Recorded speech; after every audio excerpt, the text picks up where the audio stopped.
Bonjour et bon réveil à tous. Merci de nous rejoindre dans votre magazine Bonjour d'Algérie. Nous sommes le samedi 5 mai 2018 et j'espère que vous passez un bon début de week-end où que vous soyez. Donc tous, voilà, passez un bon week-end. Et en citant le mot tous, j'ai envie aussi d'évoquer une autre notion qui nous rassemble, le vivre ensemble. Le vivre ensemble en paix en particulier, il en sera question sur ce plateau de Bonjour d'Algérie avec la présence parmi nous justement de Monsieur Khaled Bentounes, un des défenseurs justement de cette valeur un peu perdue par l'humain à cause de certains conflits, de certaines guerres, de certaines violences qui sévissent un peu partout dans le monde. Donc on essaye justement certaines mouvances positives de ce monde, à l'instar de la confrérie El-Alawiya, essaye de récupérer ces valeurs humanitaires, ces valeurs humaines, ces valeurs de l'humain tout court, donc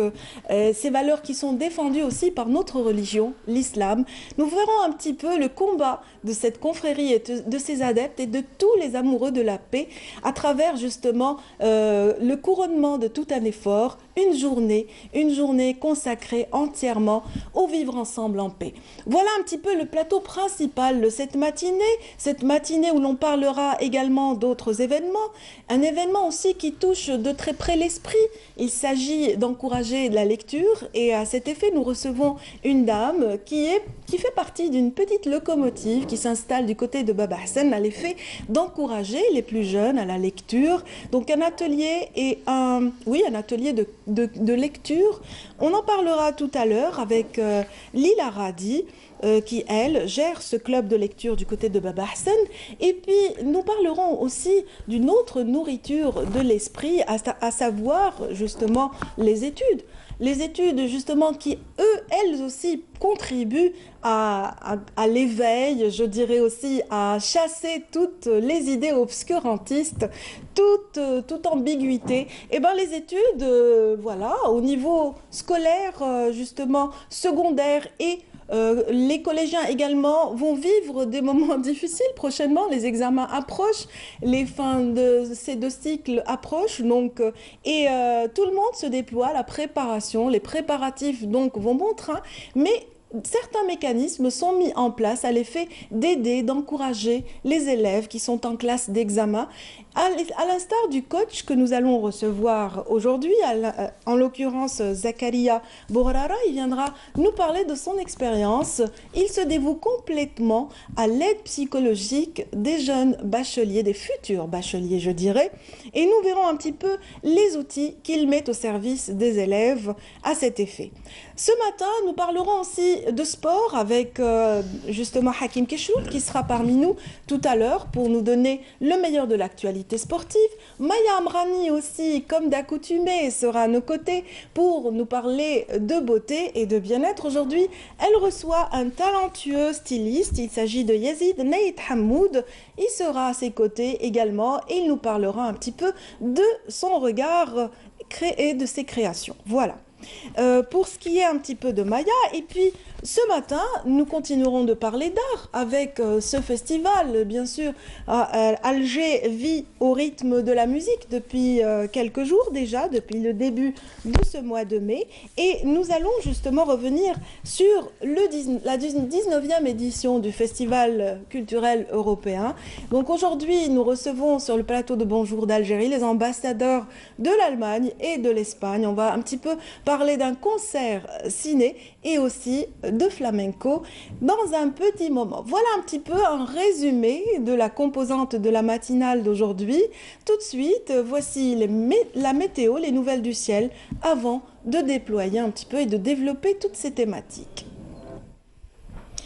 Merci Feriel et merci à vous qui nous suivez ce matin dans Bonjour d'Algérie. Tout à l'heure, je vous le disais qu'on allait parler de culture de la paix sur ce plateau avec Monsieur Khaled Bentounes. Bienvenue.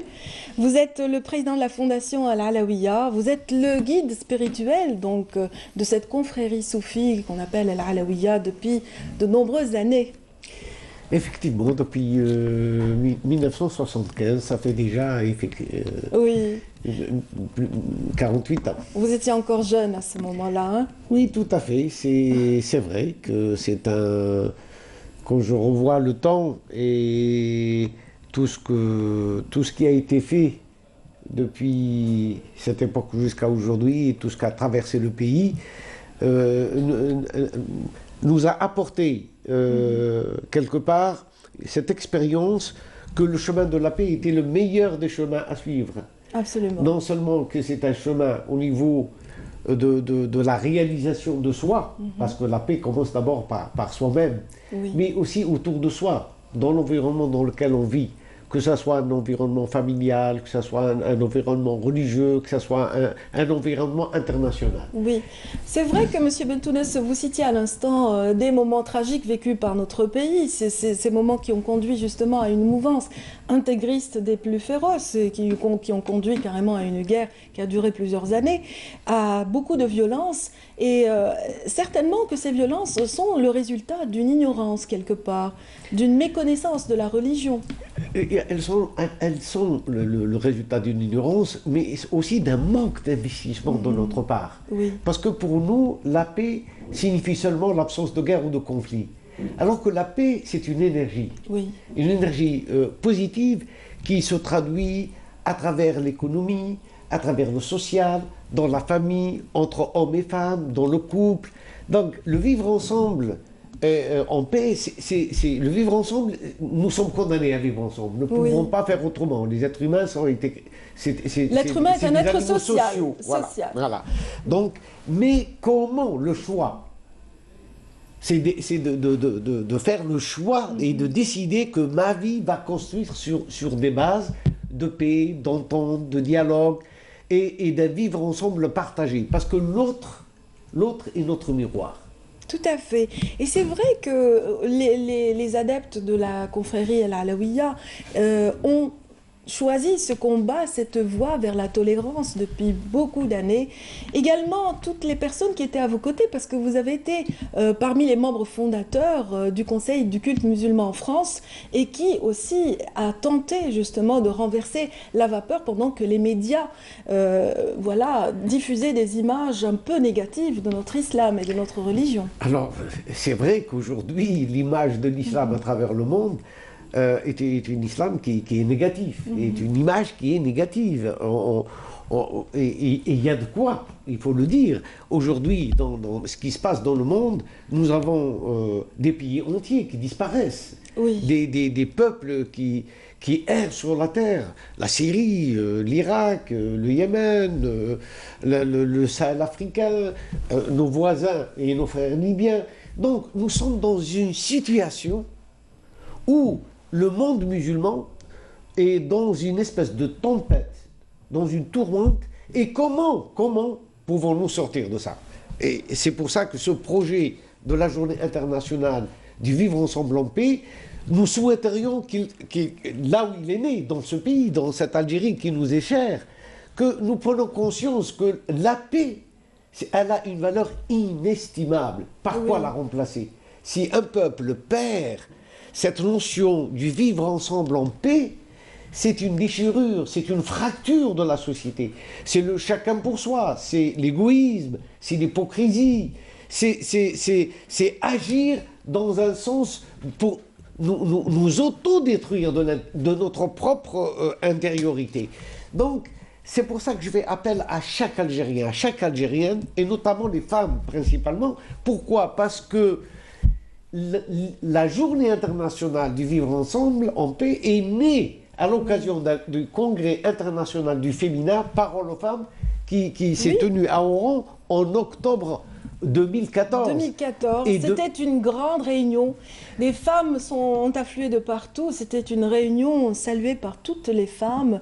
Et Dieu sait que c'était une rencontre de qualité, de haut niveau, qui a conduit justement à cette déclaration qui a abouti également à cette démarche très intéressante de la part de tous. Absolument, absolument. Et il faut rendre hommage aussi à l'équipe de la délégation, à nos diplomates de la délégation algérienne auprès des Nations Unies, qui nous ont véritablement aidés à faire de ce projet une résolution où 193 pays, il n'y a pas un seul pays qui a manqué à l'appel. Tout à fait. Et ça a été voté à l'unanimité, donc Absolument. depuis décembre 2017. Le 8 décembre exactement voilà. à midi.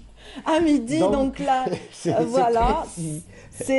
Cette journée a été adoptée, la journée internationale, la journée mondiale du vivre ensemble en paix, a connu donc cet aboutissement après un combat de longue haleine, parce que 3 ans et demi. oui, 3 ans et demi. Monsieur Khaled Bentounes, vous avez tout d'abord lancé un appel justement à travers une pétition largement suivie et qui montrait le désir de paix de tous. Tout à fait, tout à fait. Il y a eu presque 1 million de signatures à travers le monde. Ce qui n'est pas mal. Ce qui est pas mal. Et puis, il y a eu des citoyens du monde entier qui ont signé cette pétition, des institutions, des universitaires, des écrivains, des philosophes, des religieux, de toutes les confessions.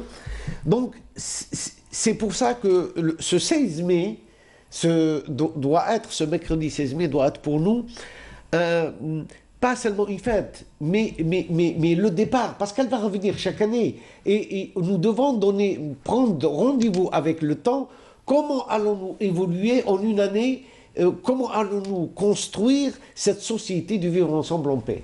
Dans nos écoles, dans nos universités, dans nos quartiers, dans nos familles, et avec nos voisins.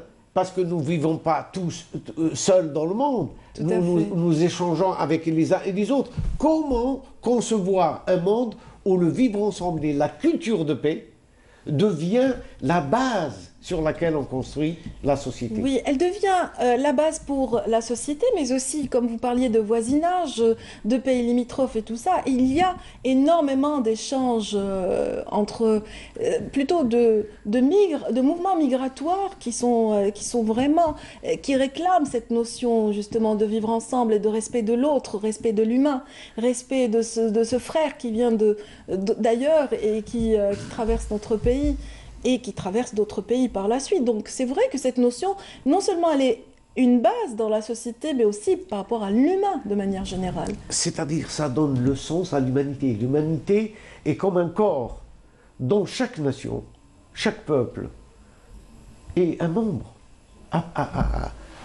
aussi noble que le reste. Je veux dire, si on prend les membres d'un corps, nous avons besoin des deux mains, nous avons besoin des deux jambes, nous avons besoin des yeux. Donc imaginez une humanité qui s'unit autour de principes fondamentaux, c'est donner du sens à nous-mêmes, c'est donner du sens à une humanité qui œuvre pour le salut de tous, pour la justice. Regardez les imams dans le vendredi, ils terminent tous leur prêche par quoi? Donc, voilà. quelles sont ces valeurs? Oui. Donc, c'est une société qui se base sur des valeurs. Une humanité qui perd les valeurs, qui l'appelle à la justice, qui l'appelle au bel agir, qui l'appelle au partage, à la compassion. Tout à fait. Nous avons un des plus beaux hadiths que je récite souvent du prophète qui dit alayhi salatu salam, semer la paix, aider le nécessiteux. Par un sourire, ne serait-ce que cela. Voilà, c'est déjà une des bases du Alors, vivre ensemble. j'aimerais bien que ce jour, le 16 mai, au moins, pendant une journée, pendant une demi-journée, qu'on débatte de ce vivre ensemble en paix. Qu'est-ce qu'il veut dire? Qu'est-ce que cela signifie? Qu'est-ce que cette journée va nous apporter de plus? Qu'est-ce qui manque à la paix aussi? Voilà, comment récupérer cette paix en nous et autour de nous. Très bien, merci beaucoup Monsieur Khaled Bentounes. Donc un dernier mot pour dire où se déploieront justement les efforts essentiellement. Alors, je pense l'APN. Oui, dans notre pays, il y aura plusieurs manifestations. On m'a dit que à la Chambre des députés, donc à l'APN, il y aura une cérémonie et dans d'autres institutions. Mais moi, ce que je souhaite, c'est dans les écoles. Oui. C'est qu'on prenne le temps d'expliquer à nos enfants ce qu'est cette journée et ce qu'elle revendique. Et puis, pour consolider et faire que ça ne soit pas une journée, mais cette année soit dévouée au vivre ensemble, nous organisons avec le CEAM, qui est la Fédération internationale des mathématiques, une semaine les mathématiques et le vivre ensemble. Très bien. Donc, il sera à Mostaganem, Oui. avec l'université de Mostaganem. Il y a plusieurs pays qui y participent. Nous avons plus de 38 grands mathématiciens qui viennent du monde entier, de Russie, de France, de Belgique, d'Espagne, du Portugal, des États-Unis, et des pays comme la Jordanie, comme l'Iran, l'Afrique du Sud. Et nous souhaitons débattre en quoi les mathématiques peuvent nous aider à comprendre et à construire le vivre ensemble en paix. Ah, moi, je suis curieuse en tout cas. Alors vous êtes la bienvenue et nous souhaitons à tous. Khaled Bentounes, merci infiniment. Et ça, c'est oui, un dossier sur les pays qui fêtent cette journée. Oui. N'oublions pas quand même qu'un pays comme le Canada, c'est une semaine. La Belgique, c'est oui. 2 jours. Oui. Des pays africains, des pays Ils nord-américains. sont 172 pays à célébrer cette journée, cette année. Tout à fait. Et j'espère que le nombre s'accroîtra.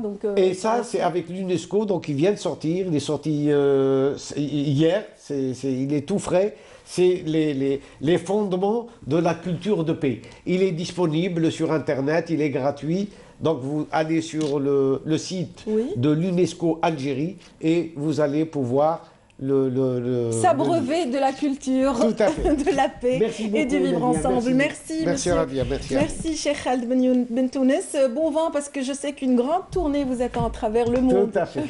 À l'effet justement de défendre ces notions de culture et de paix. Merci infiniment, passez une excellente journée. Nous, dans ce plateau, nous allons continuer de parler de nourriture de l'esprit à travers justement notamment la lecture ou le coaching d'abord.